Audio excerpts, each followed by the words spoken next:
Donc cet après-midi, je vais faire un petit exposé dans un café philo qui n'est pas de mon fait, mais auquel je me suis associé. C'est sur les certitudes. Qu'est-ce que c'est que la notion de certitude?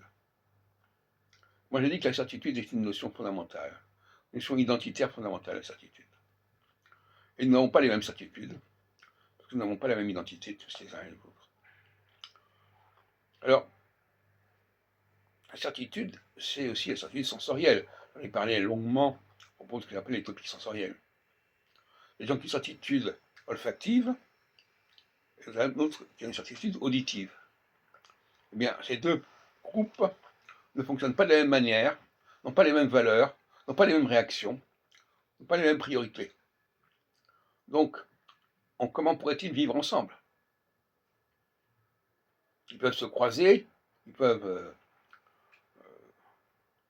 se retrouver à proximité, mais normalement, ils ne sont pas faits pour vivre ensemble, ils n'ont pas les mêmes valeurs, ils n'ont pas le même fonctionnement. Je reviens aussi sur la psychanalyse, entre le moi et le surmoi. Les femmes sont beaucoup plus dans le moi, et les hommes dans le surmoi. Le ich féminin, c'est toujours le je, ceci, il m'est arrivé cela, j'ai pensé cela, etc. C'est le je.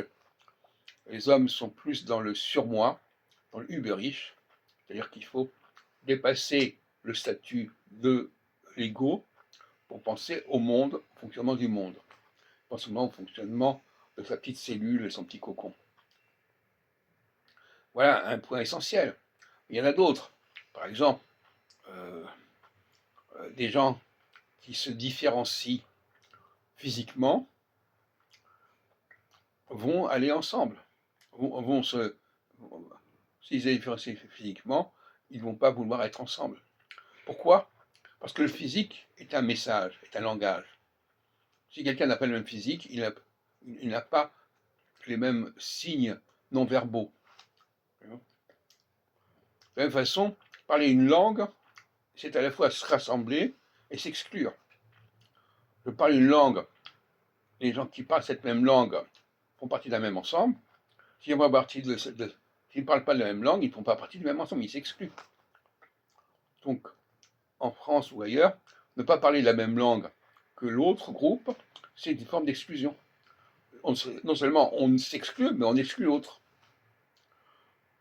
Il y a des choses comme ça qu'il faut quand même comprendre, il faut prendre en considération. Il ne s'agit pas d'un apartheid au sens strict du terme, mais l'apartheid pour moi n'est pas quelque chose qui est décidé d'en haut, quelque chose qui est décidé d'en bas. Ce sont les gens eux-mêmes qui se séparent, qui se distinguent, qui se différencient. Ils n'en sont peut-être pas forcément conscients.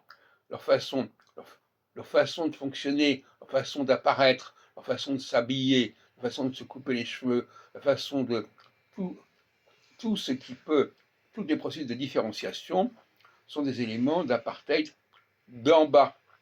Les gens se différencient d'en bas et non pas d'en haut.